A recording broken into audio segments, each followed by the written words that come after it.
rouler dans des bolides écologiques avec Tesla, connecter son cerveau à Internet avec Neuralink et conquérir Mars avec des fusées SpaceX, Elon Musk, c'est le PDG le plus cool du monde.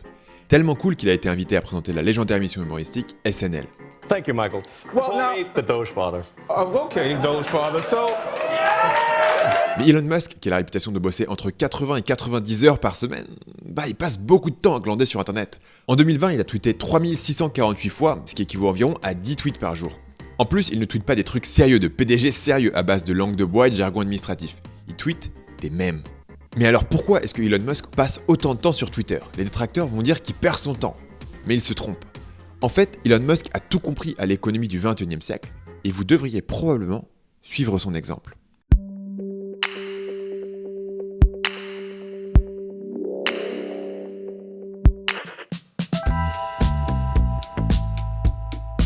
Une fois que le Bitcoin a été créé, les gens se sont aperçus qu'il était assez facile de le répliquer et de créer d'autres crypto-monnaies, ce qui fait qu'aujourd'hui, on a plus de 5000 crypto-monnaies différentes qui existent. Certaines sont des tentatives sérieuses de libérer les individus de l'oppression financière des États et de l'inflation, d'autres cherchent à créer de nouveaux types de contrats financiers, d'autres encore sont des pures arnaques qui ont levé beaucoup d'argent en faisant semblant d'être un projet sérieux. Mais au milieu de tout ça, on a le Dogecoin. Et le Dogecoin, c'est pas un projet sérieux, mais ce n'est pas non plus une arnaque qui fait au moins semblant d'être un projet sérieux. C'est juste une blague pure et simple. Mais pas n'importe quelle blague, c'est une blague qui a été valorisée jusqu'à 88 milliards de dollars en mai 2021. Petit historique pour comprendre comment on en est arrivé là. En 2013, Billy Marcus et Jackson Palmer décident de lancer leur propre crypto-monnaie pour se moquer de la hype qui entoure le Bitcoin. Et pour bien être sûr que personne ne confonde leur projet parodique avec une des innombrables crypto-monnaies plus ou moins fumeuses qui apparaissent à l'époque, ils lui ont donné pour logo un mème, celui du Doge, basé sur la photo d'un Shiba Inu, accompagné généralement d'un texte avec certaines, on va dire, particularités grammaticales. Mais ça n'a pas suffi à dissuader les gens. Le Dogecoin a explosé. Ça fait déjà plusieurs années que sa valorisation tourne dans les dizaines de millions de dollars, et plus récemment, c'est plutôt des dizaines de milliards de dollars. Pour vous donner une idée, la valorisation actuelle de Dogecoin est presque autant que la banque suisse UBS, valorisée à 57 milliards de dollars. Autre exemple, Foxconn, l'entreprise qui fabrique nos iPhones, est valorisée à 55 milliards. Donc ce qui s'est passé, c'est que la valeur d'un Dogecoin a fait x1000 en 8 ans. Autrement dit, si vous aviez mis 1000 € dedans il y a 8 ans, vous auriez aujourd'hui 1 million d'euros. Et il y a vraiment des gens qui ont fait fortune avec le Dogecoin. Par exemple, Aziz McMahon, qui était un directeur financier quadragénaire, a pris sa retraite anticipée grâce au Dogecoin. Mais le plus marrant chez lui, c'est qu'il travaillait chez Goldman Sachs, une des banques d'affaires les plus puissantes au monde. Et malgré ça, il a fait sa fortune non pas en faisant des deals chez Goldman, mais avec une crypto basée sur un mème des années 2010. Et tout ça, c'est pas mal pour une petite blagounette, surtout quand on sait que ça a pris 3 heures à Billy Marcus pour coder le Dogecoin. Alors comment est-ce qu'une parodie de crypto-monnaie en est arrivée à valoir autant qu'une banque suisse?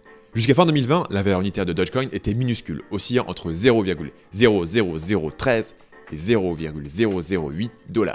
Mais contrairement au Bitcoin, le Doge est très facile à miner. Donc la barrière à l'entrée est faible et sur Reddit, quelqu'un avait codé un bot pour permettre aux redditeurs de s'envoyer des pourboires en Dogecoin. Le créateur de Dogecoin, Billy Marcus, explique: « Je trouvais ça cool. À l'époque, Dogecoin ne valait quasiment rien. Mais recevoir 5 Dogecoin faisait plus plaisir que recevoir 2 centimes. Quand un ami vous envoie un gif marrant, ça vous fait sourire. Et à cette époque où les Doge ne valent quasiment rien, envoyer un pourboire à quelqu'un en Doge, c'était comme lui envoyer un mème marrant en message privé. Tout le monde esquisse un sourire et la journée continue. C'est un petit échantillon de bonne vibe, mais rien de plus.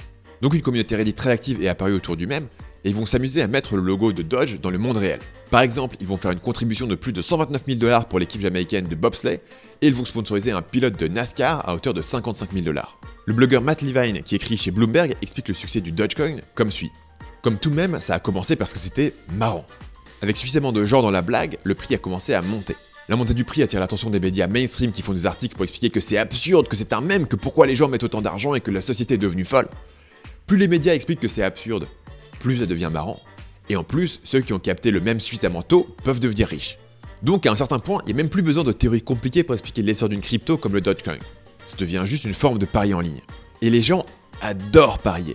En 2020, rien qu'en France, il y a eu 5,3 milliards d'euros de paris en ligne classiques, et donc quand je dis paris en ligne classique, je parle du poker, des paris sportifs, etc. On met de côté les cryptos.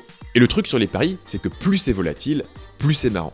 Et de ce point de vue-là, le Dogecoin combine tout ce que les gens aiment dans le pari sportif, c'est-à-dire le frisson du risque, le tribalisme de soutenir son équipe, mais met tout ça sous stéroïdes.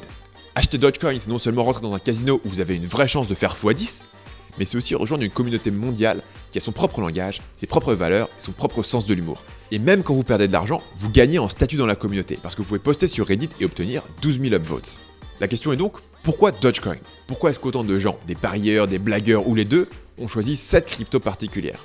La réponse, c'est que Dogecoin a construit, en partie par le hasard du sort, une communauté qui investit émotionnellement et financièrement dans son succès futur. Alors oui, en théorie, vous pourriez techniquement recréer le Dogecoin en quelques heures si vous savez ce que vous faites. Mais vous auriez un problème d'œuf et de la poule. Vous avez besoin d'une communauté. Mais qui voudrait rejoindre votre crypto qui n'est ni marrante, ni en train de grimper en valorisation? Donc le Dogecoin ne peut exister que grâce à sa communauté. Mais comment est-ce qu'on peut coordonner une communauté comme ça à travers des dizaines de plateformes et surtout sans aucun leadership central? Et la réponse, c'est les mèmes.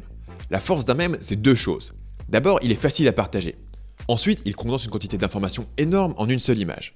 Vous avez probablement déjà entendu l'idée qu'une image vaut 1000 mots, eh bien un mème, ça vaut 1000 images. Par exemple, quand Redditor poste une photo du cours du Doge avec le titre « Still hodl for everyone », emoji de main, emoji de diamant, emoji de gorille, emoji de fusée, il ne communique pas uniquement le fait qu'il n'a pas vendu quand le Doge a plongé. Il communique aussi que grâce à sa persévérance, il démultiplie sa mise de départ. Que les autres possesseurs de Doge devraient faire pareil parce que même si le cours chute, voici la preuve que ça remontera encore plus haut après. Qu'il a des nerfs d'acier comme les autres vrais membres de la communauté Doge, qu'il comprend le langage secret, parce que HODL ce n'est pas une faute d'orthographe, c'est un acronyme pour Hold On for Dear Life, acronyme qui est devenu lui aussi un mème et qui représente le fait de ne pas vendre une crypto, quoi qu'il arrive.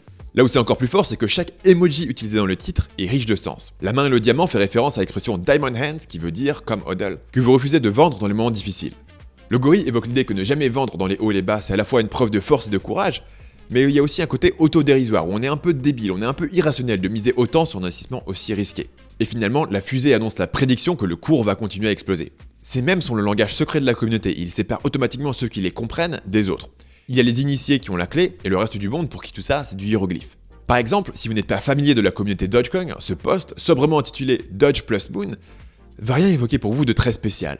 C'est la photo d'un chien et vous vous dites que son maître est vraiment gaga parce que pour une raison étrange, il a décidé de faire imprimer une photo de son clébard sur une lampe.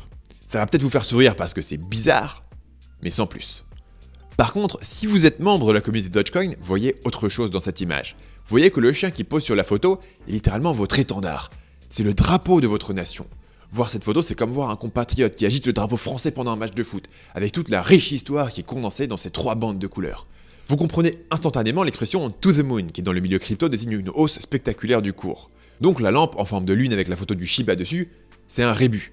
Le cours du Dogecoin va s'envoler jusqu'à la lune, entraînant l'enrichissement de tous ceux qui défendent le Dogecoin. Donc tout ça nous montre pourquoi le Dogecoin combine les bons éléments pour exploser. Les parieurs ont besoin des créateurs de mèmes pour se coordonner. Et les créateurs de mèmes ont besoin des parieurs pour faire monter le prix et rendre la blague vraiment drôle. Mais surtout, les parieurs et les créateurs de mèmes sont souvent les mêmes personnes. Donc les mèmes augmentent le frisson du pari, et le pari rend les mèmes plus marrants. Au moment où j'enregistre cette vidéo, l'action Tesla vaut à peu près 300 $ pour une valorisation totale qui dépasse les 600 milliards. C'est, et de loin, l'entreprise automobile la plus valorisée au monde.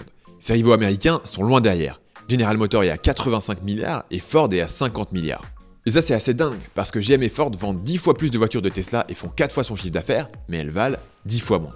Pour donner une autre perspective sur cette question, une mesure standard de la valorisation d'une entreprise, c'est le ratio entre son prix et ses bénéfices.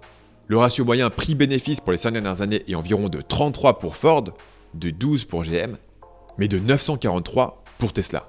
Ça veut dire que la valorisation actuelle de Tesla représente 943 années de profit. C'est beaucoup, mais on s'attend de toute manière à ce que la valorisation de Tesla soit plus élevée relative à ses ventes que ses concurrents, parce que la croissance de Tesla est plus forte. On a tendance à penser que les actionnaires valorisent une entreprise selon ses ventes et ses actifs actuels. Mais en réalité, ils la valorisent sur ses ventes et ses actifs futurs. Pour n'importe quelle boîte, la valorisation, c'est une histoire plus un tableau Excel. L'histoire à compter, c'est est-ce que les ventes vont grossir ou rétrécir? Est-ce que les marges vont monter ou descendre? Est-ce que la boîte va réussir à s'étendre dans de nouvelles industries? Et dans le tableau Excel, on calcule les flux financiers futurs et on peut les ramener à une valorisation actuelle. Mais évidemment, le calcul dépend entièrement de l'histoire qu'on décide de se raconter. Est-ce que Tesla va dominer le marché automobile pendant des décennies? Ou est-ce qu'ils vont devenir un pionnier qui va continuer à vendre un produit de luxe, mais qui fera face à une concurrence féroce des constructeurs historiques dès qu'ils descendront en gamme? Si on imagine que Tesla va multiplier ses profits par 30 ou 50 dans les 10 prochaines années, alors son tarif actuel est raisonnable. Mais si le résultat est plus modeste, et même si Tesla reste un grand succès dans l'absolu, alors le prix actuel est trop élevé. Ça a mené certains analystes financiers à penser que l'histoire que se racontent beaucoup d'actionnaires de Tesla est excessivement optimiste. C'est par exemple la position de Michael Burry qui est célèbre pour avoir anticipé la crise des subprimes et qui a été incarné par Christian Bale dans The Big Short. Leur argument, c'est que Tesla sera probablement une belle boîte, mais elle sera jamais 30 fois plus rentable que Ford ne l'est aujourd'hui. Et il n'y a pas de raison de payer aussi cher pour ses profits futurs. Mais alors d'où vient l'histoire que se racontent les actionnaires ? Il y a bien sûr la règle de la voiture électrique. Il y a eu plusieurs boîtes de véhicules électriques qui ont emboîté le pas à Tesla et ont fait de très belles entrées en bourse alors qu'ils n'avaient jamais vendu un seul véhicule. Donc il est assez clair que les voitures électriques sont le futur de l'industrie et que Tesla a joué un rôle clé pour arriver à cette réalisation. Mais ça ne veut pas dire que Tesla a le monopole sur le marché. Au contraire, tous ses concurrents s'y attaquent. Le pick-up F-150 est le véhicule le plus vendu aux États-Unis depuis 39 années consécutives. Et Ford vient d'annoncer une version toute électrique avec des premiers avis qui sont très positifs. Du côté des marques de luxe, Jaguar s'est mis aux voitures électriques. Et des marques comme Honda vont attaquer le marché grand public.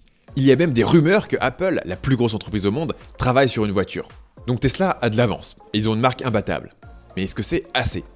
Rappelez-vous que pour justifier leur prix, ils doivent non seulement survivre à ses concurrents, mais aussi les écrabouiller et devenir 30 fois plus rentables que n'importe quel constructeur américain actuel. Clairement, ça n'est pas impossible. Selon l'histoire que vous vous racontez, ça peut même être plausible, ou même probable. Mais ce qui est sûr, c'est que pour justifier cette valorisation, il faut avoir une sacrément bonne histoire, racontée par un sacré narrateur. Les 4 premiers modèles de Tesla se nomment S, 3, X et Y pour former l'acronyme SEXY. Le volume de la sono peut monter à 11 en référence au film Spinal Tap. C'est ce qu'on fait, nous, quand on a besoin d'un petit coup de pouce, là, tu vois. Tu sais ce qu'on fait ? On se met à 11. Exactement, ouais. Le tableau de bord des voitures Tesla comporte un bouton appelé le Insane Mode. Tout ça peut ressembler à des blagues, les lubies d'un milliardaire qui utilise son entreprise comme son joujou personnel. Mais la question qui a lancé cette vidéo, c'était est-on bien sûr que les blagues de Elon Musk et son succès sont deux choses qui n'ont rien à voir ? Si on part du principe que le cours de Tesla est basé sur une histoire que se racontent les actionnaires, alors on comprend que la réponse est non. Les mêmes font partie du succès de l'entreprise. Pour réussir, Tesla doit propager son histoire. Ça permet de vendre des voitures et de faire monter l'action. Et avoir un cours de l'action élevé, c'est très utile pour Musk, parce que ça lui permet de lever de l'argent pour financer son expansion et aussi d'attirer les meilleurs employés qu'il paiera en stock options. Mais c'est pas une histoire évidente à raconter. Musk doit nous partager plusieurs storylines en même temps. Une histoire de bolide pour passionnés de conduite sportive, une histoire d'écologie pour les anxieux du développement durable, une histoire de progrès technique et futuriste, et même l'histoire de revanche d'un nerd introverti qui se faisait harceler à l'école, mais qui aujourd'hui prépare la colonisation de l'espace. Et justement, les mèmes ont deux forces. Numéro 1, ils se propagent facilement, et numéro 2, ils condensent beaucoup d'informations en très peu d'espace. Toujours cette idée qu'une image vaut 1000 mots et un mème vaut 1000 images, donc selon mon calcul, le taux de change c'est qu'un mème vaut environ 1 million de mots. Et donc si on en revient à Twitter, vu de l'extérieur, le feed de Musk est un chaos total. Un jour il va poster un mème délicieusement absurde, et le lendemain un mème ultra malaisant. Un autre jour, il va jouer avec le feu en attaquant publiquement l'organisme de surveillance des marchés boursiers américains, et un autre, il va décréter qu'il faut atomiser la surface de Mars. Il l'annonce lui-même. Mon Twitter, c'est n'importe quoi à ce stade. Mais d'un autre côté, les gens le suivent et les gens l'écoutent. Et surtout, ils achètent des Tesla, ils achètent l'action et ils propagent le même. Quand Musk lance un sondage « Voulez-vous que Tesla accepte le Dogecoin ?», il obtient 3,9 millions de votes. Quand il tweet que le cours de l'action Tesla est trop élevé, le cours de l'action chute immédiatement de 12%.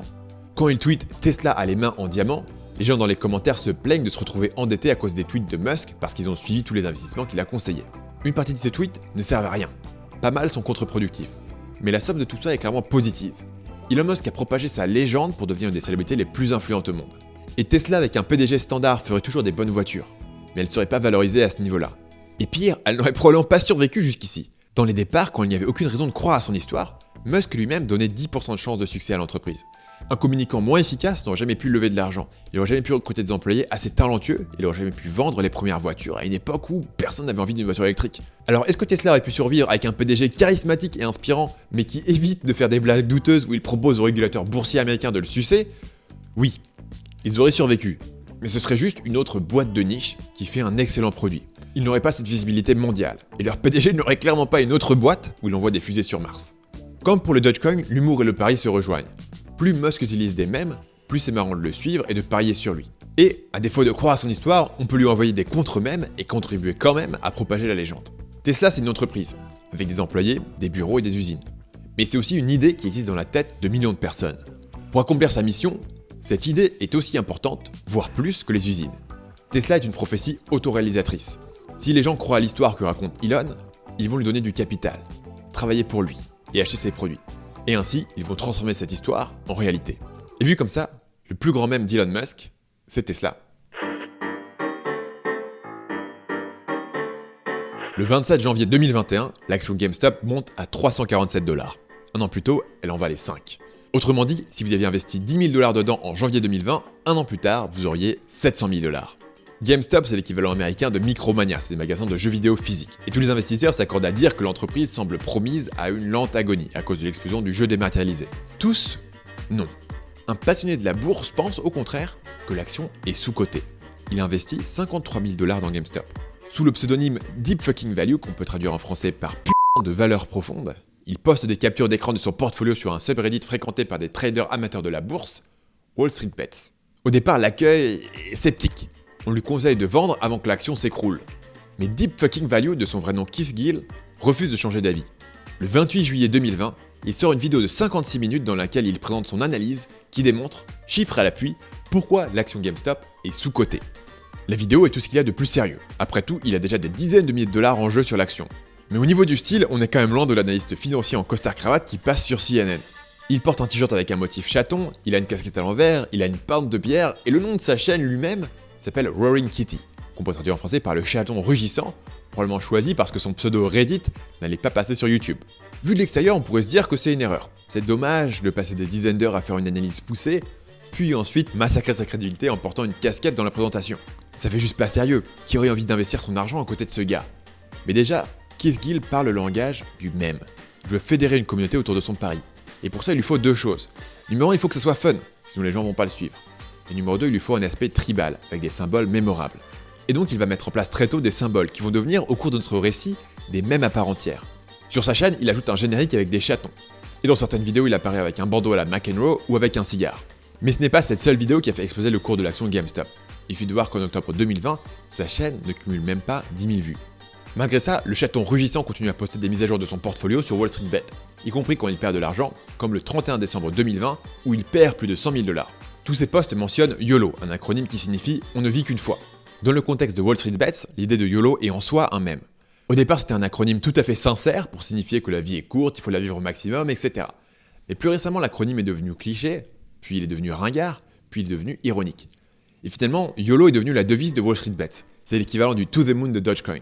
Comme tout bon mème, YOLO condense beaucoup d'informations en seulement 4 lettres. C'est la philosophie entière de Wall Street Bets. Faire des investissements risqués et être prêt à tout perdre, à l'opposé du bon père de famille qui prépare sa retraite 30 ans à l'avance avec des rendements à 3%. Il y a un côté ouvertement ironique. On nous dit que l'investissement, c'est pas qu'un truc sérieux pour les analystes en costard qui font des tableurs Excel.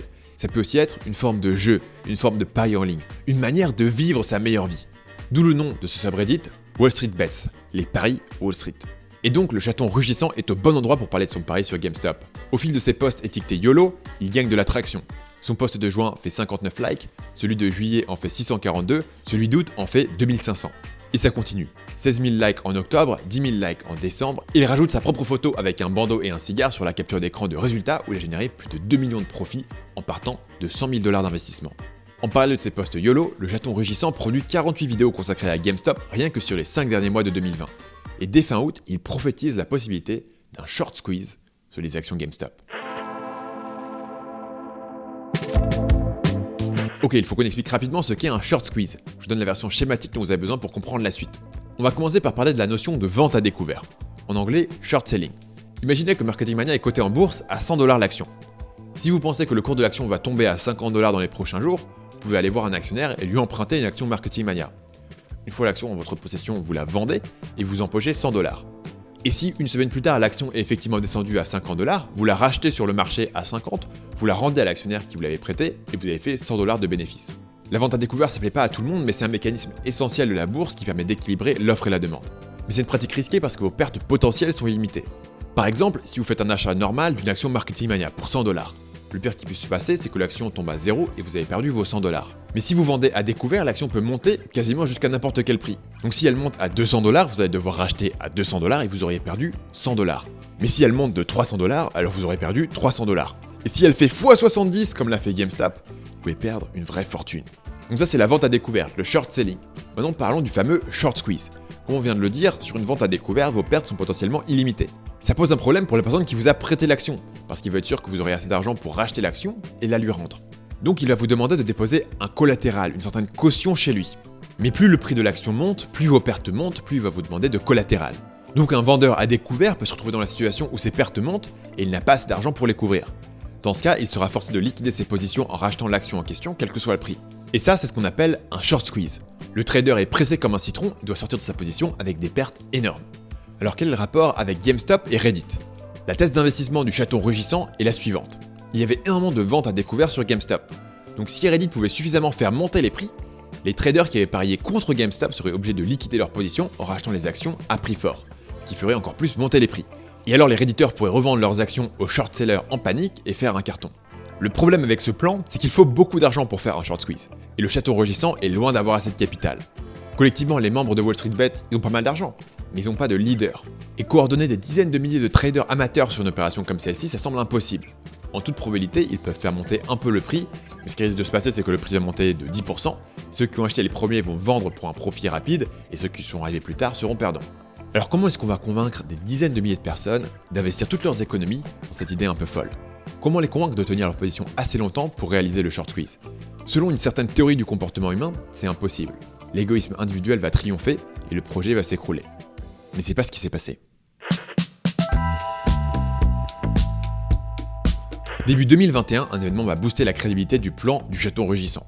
Le 11 janvier, l'entrepreneur Ryan Cohen est nommé président du conseil de direction de GameStop. Ryan Cohen, c'est le fondateur de Chewy, un site de vente en ligne spécialisé dans la nourriture et les accessoires pour animaux de compagnie. Au départ, personne ne croyait à son business. Tout le monde pensait qu'Amazon allait le pulvériser. Et donc, Cohen dit avoir contacté plus de 100 fonds d'investissement différents et tous lui auraient claqué la porte au nez. Mais il a persévéré et l'avenir lui a donné raison. Enfin, le passé lui a donné raison. En 2019, il revend Chewy pour 3 milliards de dollars. Épargné par le Covid grâce à son modèle e-commerce, Chewy a fait 7 millions de dollars de chiffre d'affaires l'année dernière. Donc le pari de Wall Street Bets, c'est que l'histoire va se répéter. Ryan Cohen va encore une fois défier les attentes des financiers crispés et permettre à GameStop de pivoter pour devenir un géant de l'e-commerce du jeu vidéo. L'enthousiasme des redditeurs grandit en même temps que le nombre de likes sous les publications de Deep Fucking Value. 2 jours après la nomination de Ryan Cohen, l'action de GameStop augmente de 50% pour dépasser les 31 $, et le redditeur Jeff Amazon publie un mème qui détourne Avengers Endgame.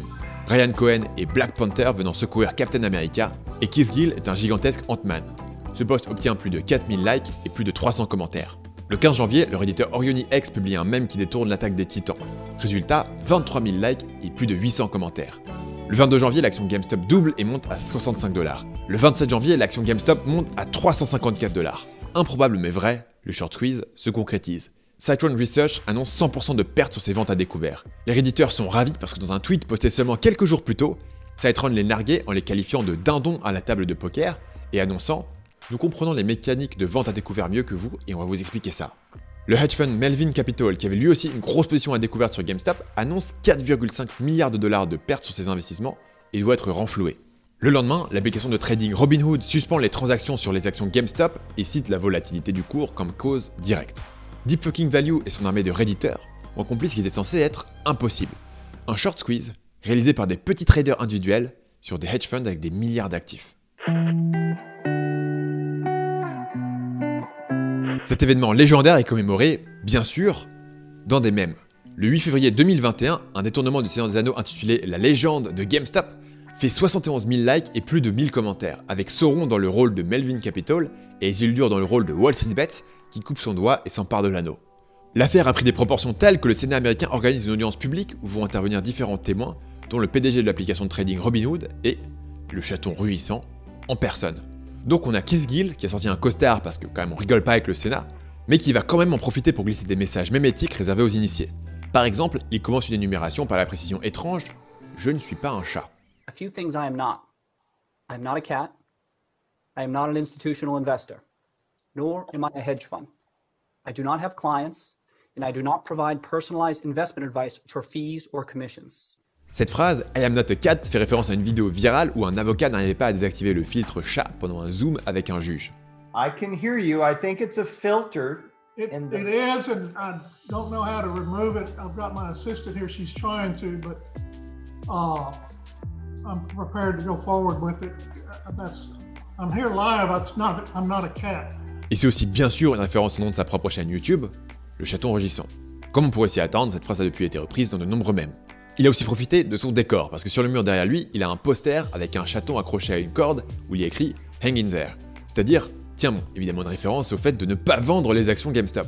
Posé sur le coin du poster, il y a son fameux bandeau rouge qu'il a pris soin d'inclure dans le plan, et même quand il n'essaye pas particulièrement de faire de l'humour, il va prononcer des phrases qui vont devenir iconiques, comme « en ce qui me concerne, j'aime cette action ». I also want to say that I support retail investors' right to invest in what they want, when they want. I support the right of individuals to send a message based on how they invest. As for me, I like the stock. Et du coup, comme beaucoup des marques de fabrique du château rugissant, cette phrase « I like the stock » est devenue un mème à part entière. Les médias ont traité l'affaire sous l'angle des internautes contre la finance. Mais c'est un non-sens parce que les membres de Wall Street Bets, ils sont passionnés par la finance. Si on est vraiment contre la finance, on va élever des chèvres dans le Larzac.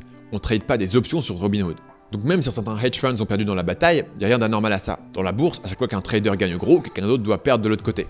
Et au passage, bien sûr, les banques et les autres intermédiaires prélèvent une commission. Ce qui a changé, c'est que pour la première fois, un groupe de traders individuels sont sérieusement entrés dans le jeu. Jusqu'ici, les petits porteurs n'avaient pas vraiment le pouvoir d'influencer le cours d'une action.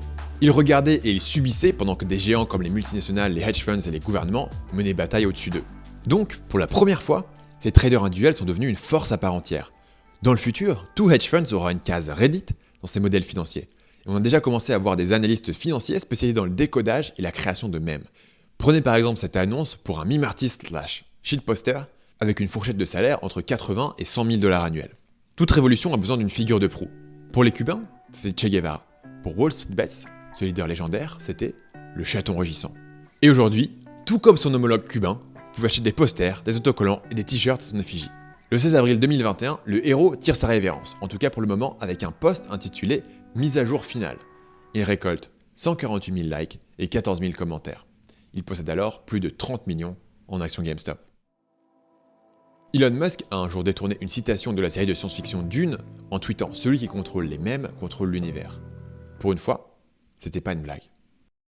Merci d'avoir été avec moi jusqu'à la fin de cette vidéo. Dans ma dernière vidéo sur la tendance du minimalisme, je vous avais demandé si vous vouliez la suite sur la mort du minimalisme et vous avez été très nombreux à la demander, donc c'est en cours de finalisation. Merci à tous pour vos commentaires. Et d'ailleurs, je veux dire que votre engagement a l'air d'avoir vraiment boosté la vidéo qui a très bien performé dans l'algo. Du coup, je vais à nouveau vous demander de commenter pour me dire ce que vous avez envie de voir ensuite. Je voudrais faire une vidéo sur des meilleurs youtubeurs au monde et je vous donne deux choix. Choix numéro 1, MrBeast, le gars qui dépense des millions de dollars dans chaque vidéo. Et choix numéro 2, PewDiePie, le gars qui a perfectionné le format du let's play. Dites-moi en commentaire quelle vidéo vous avez le plus envie de voir. Et n'oubliez pas au passage de laisser un like parce que ça aide vraiment. Finalement, si vous avez vous-même envie d'apprendre comment utiliser ces idées de mèmes et de persuasion pour créer un business sur internet, vous devriez suivre une information gratuite par email qui s'appelle Construire une audience qui achète. Le lien est en dessous de moi. À la prochaine.